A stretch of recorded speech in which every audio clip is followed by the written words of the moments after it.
राम जन्मभूमि भारत का सबसे पुराना और कॉम्प्लिकेटेड मुद्दा है, जिसको लेकर अगर आज भी कोई बात करता है तो सनसनी हो जाता है। 16th सेंचुरी से आज तक चल रहे मुद्दे के ऊपर थोड़ा सा नजर डालते हैं। आपको बताना चाहूंगा कि ये गवर्नमेंट की रिपोर्ट और आर्कोलॉजिकल सर्वे के हिसाब से बता रहा हूँ। वीडियो बनाने का रीजन बस यही है कि एक बार के लिए हम लोग अपने बाय सेंस को साइड में रखकर फैक्ट के बेस पर देखें कि आखिर ये सारी चीजें हुई क्यों। हम अपने राज में दंगा फसाद को फैलने देंगे और मंदिर वही बनाएंगे। उत्तर प्रदेश के अयोध्या जिले में 2.77 एकड़ का लैंड है, जिसका प्लॉट नंबर 583 है। 500 BC का टाइम था। हिंदी पौराणिक जैसे श्रीमद् भागवत गीता, भविष्य पुराण और लोमेश रामायण के हिसाब से अयोध्या किंगडम ऑफ कोसला की कैपिटल थी। तो यहाँ पर होता यह है कि भगवान राम के बेटे महाराजा कुश अपने पिता भगवान राम के जन्म भूमि पर सबसे पहले राम मंदिर बनवाते हैं। उसके बाद में पीढ़ी दर पीढ़ी उनके वंशज यहाँ पर राज किए। एक एक करके 44 राजाओं ने राज की और सबसे आखिरी में महाराज बृहदबला ने राज किए, जिनके समय में महाभारत की शुरुआत हुई। महाभारत में बृहदबला अभिमन्यु के हाथों मारे जाते हैं और फिर इसके बाद राम मंदिर की हालत बहुत खराब हो जाता है। इसके बाद ईयर 57 AD में उज्जैन के सम्राट विक्रम आदित्य शिकार करते करते अयोध्या पहुंचते हैं, जहां वो संतों से मिलते हैं और वहां की हिस्ट्री जानने के बाद बहुत ज्यादा प्रभावित हो जाते हैं और फिर वो दोबारा से अयोध्या शहर और राम मंदिर बनवाते हैं। यहाँ तक सब ठीक चल रहा था। समय बीतता गया और फिर जब ईयर 1526 आता है तब बैटल ऑफ पानीपत होती है। उसमें मोहम्मद बाबर इब्राहिम लोदी को हरा देता है। इसके बाद 20 अप्रैल 1526 को बाबर की एंट्री भारत में होती है और उस टाइम के मुताबिक वहाँ के रूलर जिस भी एरिया को अपने कब्जे में कर लेता था, वहाँ के दूसरे रिलीजन्स स्ट्रक्चर को तोड़कर अपने रिलीजन्स के स्ट्रक्चर को बनवाता था, अपनी प्रेजेंस और डोमिनेंस दिखाने के लिए। तो बाबर भारत पर कब्जा करने के 2 साल बाद 1528 में अपने कमांडर मीर बाकी को आदेश देता है कि अयोध्या में कूट रामचंद्र नामक गांव में 2.77 एकड़ की जमीन में मस्जिद बनवाओ। जहां पहले से राम मंदिर बना था उसे तोड़कर बनवाया गया, जिसका नाम बाबरी मस्जिद रखा गया। बाबरी मस्जिद बनने के बाद वहां की अस्थायी लोगों ने दबी आवाज में अपनी नाराजगी दिखाई थी कि ये रामलला की जन्मभूमि है, लेकिन उस टाइम पर कुछ हो नहीं पाया। ये मुगल जो थे पीढ़ी दर पीढ़ी रूल कर रहे थे इंडिया के अंदर और सन 1857 तक मुगल्स का जो एरा था वो खत्म होने की कगार पर था। और इसी टाइम पर सवाई जय सिंह जो थे वो भी बहुत परेशान थे राम मंदिर को लेकर, क्योंकि उसे भी राम मंदिर से बहुत ज्यादा लगाव। तो मुगल्स जब वीक हुए और ब्रिटिश का दौर शुरू हो रहा था, उस टाइम पे सवाई जय सिंह ने मस्जिद के जस्ट बाद कुछ एरिया खरीदा और वहां पर राम चबूतरा बनवा दिया, ताकि हिंदू तो अंदर जा नहीं सकते थे तो एटलीस्ट वो बाहर से ही पूजा कर सके। ऐसे में एक ही समय में एक तरफ नमाज अदा होने लगी और दूसरी तरफ भगवान राम की पूजा होने लगी। ऐसे में दिक्कत होने लगी, चूंकि अब इस टाइम पे ब्रिटिश का दौर चल रहा था। तो इंडिया के ग्रुप अब राम मंदिर को लेकर आवाजें उठाने लगी थी। वो ये कहने लगी कि ये जो मस्जिद है इसी जगह पर कभी राम मंदिर हुआ करता था। इस बात को लेकर वहाँ की लोकल पब्लिक ब्रिटिशियन को बहुत ज्यादा परेशान करने लगी। सब ऐसे ही चल रहा होता है और फिर सन आता है 1853। राम जन्मभूमि से थोड़ी ही दूरी पर हनुमान गढ़ी थी, जिसको वैरागी संत संभालते थे जो निर्मोही अखाड़ा से बिलोंग करते थे। हनुमान गढ़ी के साधु ने मुद्दा उठाया कि राम मंदिर को तोड़कर मस्जिद बनाया गया है और मस्जिद पर अपनी कंट्रोल लेने चले जाते हैं, जिस कारण लड़ाई हो जाती है और ये पहली रिकॉर्डेड लड़ाई। और इस वजह से अगले 2 साल तक हिंदू मुस्लिम के बीच दंगे चलते हैं। इसके ठीक 2 साल बाद यानी कि 1855 में सुन्नी क्लरिक शाह गुलाम हुसैन ये कहते हैं कि ये जो हनुमान गढ़ी है यहाँ पर पहले मस्जिद था और मस्जिद तोड़कर मंदिर बनाया गया है। और वो करीब 500 मुस्लिम के साथ हनुमान गढ़ी पर हमला कर देते हैं, लेकिन वहाँ 8000 वैरागी संत पहले से ही मौजूद थे, जिस कारण मुठभेड़ में मुस्लिम पक्ष को ज्यादा नुकसान झेलना पड़ता है और 75 मुस्लिम की जान चली जाती है। इन दंगों की वजह से ब्रिटिशियन बहुत परेशान हो गए थे, तो उन्होंने हिंदू और मुस्लिम के बीच इस विवादित जमीन को सन 1857 ईस्वी में बांट दिया और ग्रिल और ब्रिक्स का यूज करके 7 फीट ऊंची बाउंड्री बना देते हैं। अब इसके आउटर पोर्शन में हिंदू पूजा करने लगे और इनर पोर्शन में मुस्लिम नमाज पढ़ने लगे। इस डिसीजन से दोनों में से कोई खुश नहीं थे। इसके बाद डेट आता है 28 नवंबर नवंबर 1858 उस दिन पंजाब के निहंग सिंह फकीर 25 और निहंग फकीर के साथ राम जन्मभूमि पर बने मस्जिद में चले जाते हैं और हवन पूजा करने लगते हैं और कोल से राम लिख देते हैं और गुरु नानक जी की भी पूजा करने लगते हैं। फिर सैयद मोहम्मद खातिम ने थाने में कंप्लेन करी। फिर वहाँ के अथॉरिटी शीतल दुबे वहाँ पहुँचते हैं और निहंग सिंह फकीर को मस्जिद से बाहर निकाल देते हैं, बीच बचाव करते हैं। लेकिन वहाँ एक ही टाइम पे अजान बजते और शंख बजते थे, जिससे डे बाय डे टेंशन बढ़ती जा रही थी। फिर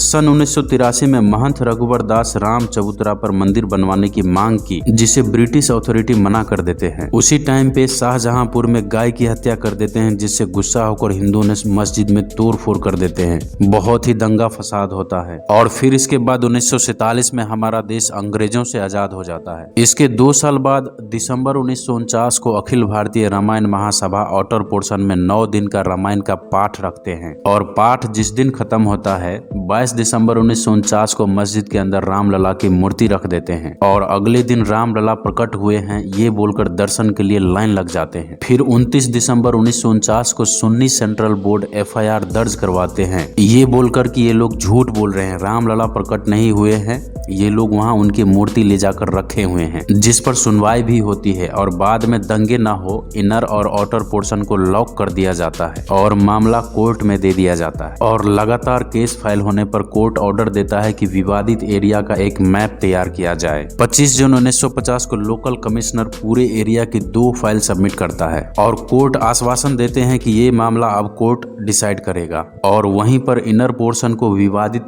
ढांचा बोला गया और आउटर पोर्शन को विवादित एरिया बोला गया। इसी बीच 1980 में जनता पार्टी डिसॉल्व होकर एक नई पार्टी बनाते हैं जिसका नाम था बीजेपी। अब 1984 में VHP यानी कि विश्व हिंदू परिषद राम मंदिर को लेकर एक मुहिम चलाती है और राम मंदिर के निर्माण के लिए रथ यात्रा निकालता है ताकि देश के कोने कोने से सपोर्ट मिल सके और रथ यात्रा के दरमियान जगह जगह पर स्पीचेस देंगे ताकि गवर्नमेंट के ऊपर इस चीज का प्रेशर बने। लेकिन उसी बीच 1984 में इंदिरा गांधी की डेथ हो जाती है, जिस कारण देश का माहौल खराब हो जाता है और रथ को रोकना पड़ता है और अगले साल यानी कि अक्टूबर 1985 को VHP फिर से रथ यात्रा शुरू करते हैं 25 जगहों पर और जगह जगह से VHP को भारी सपोर्ट मिलता है, जिसे देखकर हर कोई सरप्राइज हो जाता है। और यही वो टाइम था कि लाल कृष्ण आडवाणी ने बीजेपी को राम मंदिर मुद्दे से जोड़ा। राम मंदिर को बनाने के लिए RSS, VHP, BJP एक साथ सामने आ रहे थे और लोगों का भारी सपोर्ट मिल रहा था। केस का मेन 3 पार्ट था, पहला सुन्नी वर्क बोर्ड,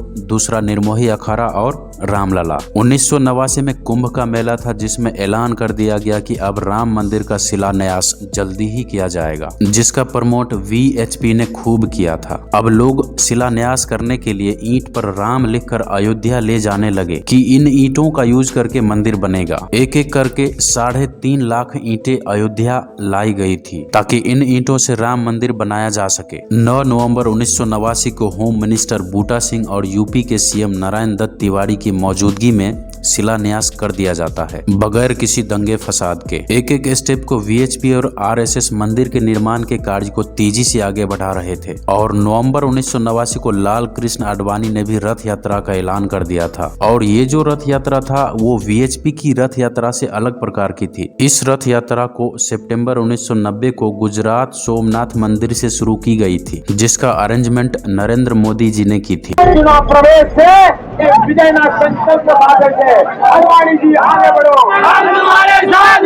इस रथ यात्रा को अलग अलग रीजन से होकर 10,000 किलोमीटर की यात्रा करते हुए अयोध्या पहुंचना था। 22 अक्टूबर 1990 को ये रथ यात्रा बिहार पहुंचता है और जैसे ही रथ यात्रा बिहार पहुंचती है वैसे ही बिहार के समस्तीपुर में रात के 3 बजे लालू प्रसाद यादव लाल कृष्ण आडवाणी को गिरफ्तार करवा देते हैं। वो इसलिए कि देश में जहां तहां दंगे हो रहे हैं और बिहार का माहौल भी खराब हो रहा है, ऐसा लालू यादव का कहना था। इसलिए इस रथ यात्रा को यहीं रोक दिया जाए। मैं श्री आडवाणी जी से अपील करना चाहता हूं, अपनी यात्रा को स्थगित कर दें। अगर इंसान ही नहीं रहेगा तो मंदिर में घंटी कौन बजाएगा। राम मंदिर के मुद्दे से जुड़ना बीजेपी के लिए बहुत काम आया। 1989 की इलेक्शन में बीजेपी को 85 सीटें मिली। उस टाइम पर लाल कृष्ण आडवाणी का बहुत बड़ा नाम बन गया था। इस रथ यात्रा को बिहार में रोक तो दिया गया था, लेकिन उसे 30 अक्टूबर 1990 को अयोध्या पहुंचना था। अब ऐसे में लाल कृष्ण आडवाणी के बगैर उनके कर सेवक अयोध्या पहुंचते हैं, लेकिन मुलायम सिंह ये बोलते हैं कि विवादित एरिया में परिंदा भी पर नहीं मार सकता। उस समय में भी कर सेवक और पुलिस के बीच जमकर झड़प हुआ था, जिसमें कई कर सेवक की जानें चली गई। और ऐसा कहा जाता है कि एक बंदर भगवा झंडा लेकर मस्जिद के ऊपर चढ़ गया, जिसे लोगों ने हनुमान का रूप बताया था। 1991 में पहली बार यूपी में बीजेपी की सरकार बनती है और कल्याण सिंह यूपी की सीएम बनते हैं। और सेंट्रल में कांग्रेस जीत हासिल की थी, इसलिए कांग्रेस से पीवी नरसिम्हा राव पीएम बने थे। कल्याण सिंह सीएम बनते ही अयोध्या जाते हैं और बोलते हैं, रामलला हम आए हैं और मंदिर यहीं बनाएंगे। और विवादित जमीन को एक्ट के हिसाब से स्टेट गवर्नमेंट यानी अपने अंडर में ले लेते हैं और राम जन्मभूमि न्यास ट्रस्ट को 1 रुपए की लीज में ये पूरी जमीन दे दी जाती है, ये बोलकर कि यहाँ राम कथा पार्क बनाया जाएगा टूरिज्म और डेवलपमेंट के लिए। इसके बाद मुस्लिम कोर्ट पहुंचकर इस जमीन पर स्टे ऑर्डर लगवा देते हैं और उस जमीन पर गवर्नमेंट की तरफ से होल्ड लग जाता है। और इसके बाद चीजें बहुत इंटेंस होती चली जाती है और 24 मार्च 1992 को कल्याण सिंह पब्लिक नोटिस देती है कि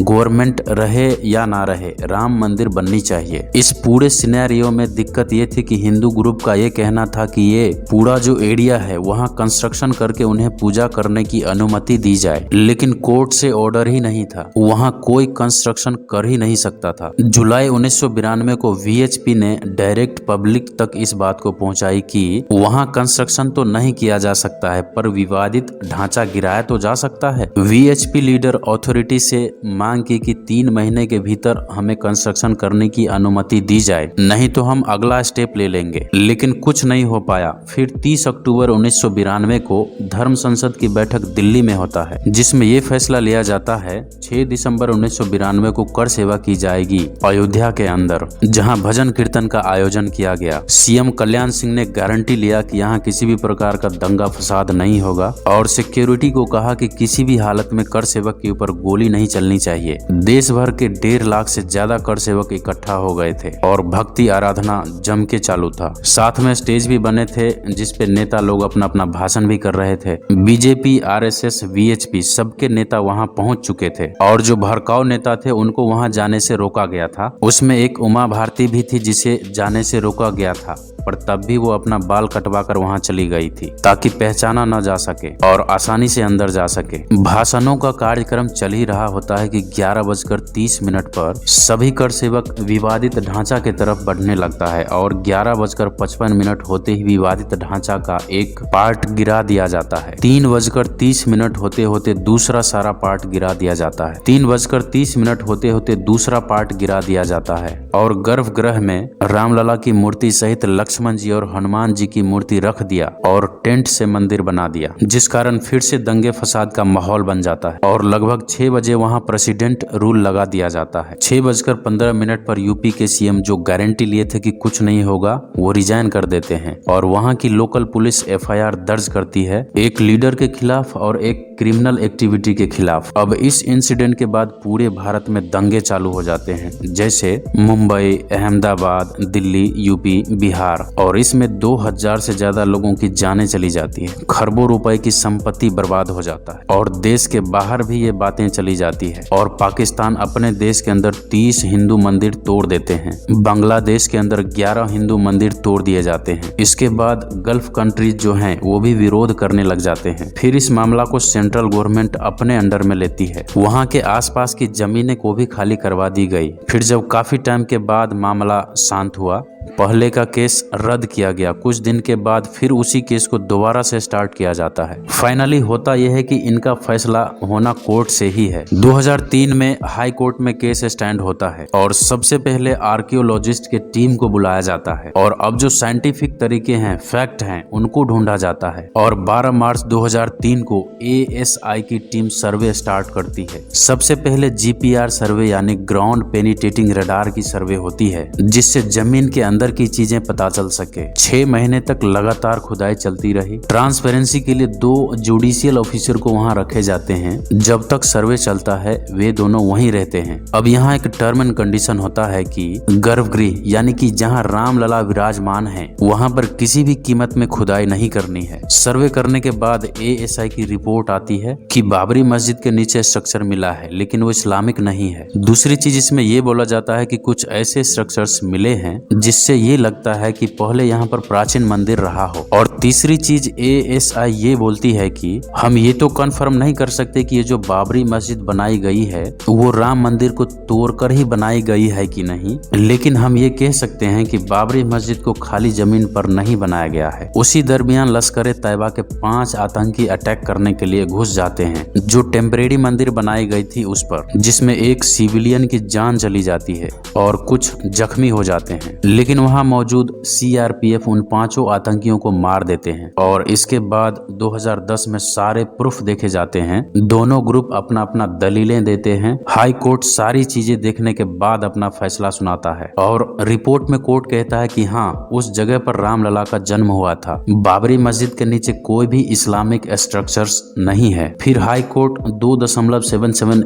एकड़ की जो एरिया था उसे 3 पार्ट में बांट देती है और सेंट्रल वाला एरिया खुद रामलला को दे दी जाती है। दूसरा राम चबूतरा और सीता रसोई निर्मोही अखाड़ा को दे दिया जाता है और तीसरा जो बचा हुआ हिस्सा है वो सुन्नी वर्क बोर्ड को दिया जाता है। ये डिसीजन आने पर कोई भी पार्टी खुश नहीं थी। फिर 2011 में ये केस सुप्रीम कोर्ट में चला जाता है, लेकिन 6 साल तक कोई भी सुनवाई नहीं होती है। फिर 2017 में सुनवाई स्टार्ट होता है और अब की बार इस केस को 5 जज मिल के देखते हैं। सबसे पहले वो हाई कोर्ट के फैसले को स्टे ऑर्डर लगा देते हैं और सारी चीजें देखने के बाद अपना फैसला सुनाता है, जो कि 4 चीजों का बेस था। पहला, ASI की रिपोर्ट जो मस्जिद से पहले वहां नॉन इस्लामिक ढांचा था। इससे सुन्नी वर्क बोर्ड का जो क्लेम था कि मस्जिद खाली जमीन पर बनाई गई थी वो वीक हो गया था। दूसरा था इंग्लिश ट्रैवलर्स जिन्होंने अपने ट्रैवलिंग के दौरान नोट्स बनाए थे कि वहां पर क्या क्या होता था, कैसे पूजा अर्चना की जाती थी, जिसने रिटर्न प्रूफ की तरह काम किया। और तीसरा था एडवर्स पोजीशन। हिंदुओं ने वहां जो विवादित जगह थी वहां पर कभी भी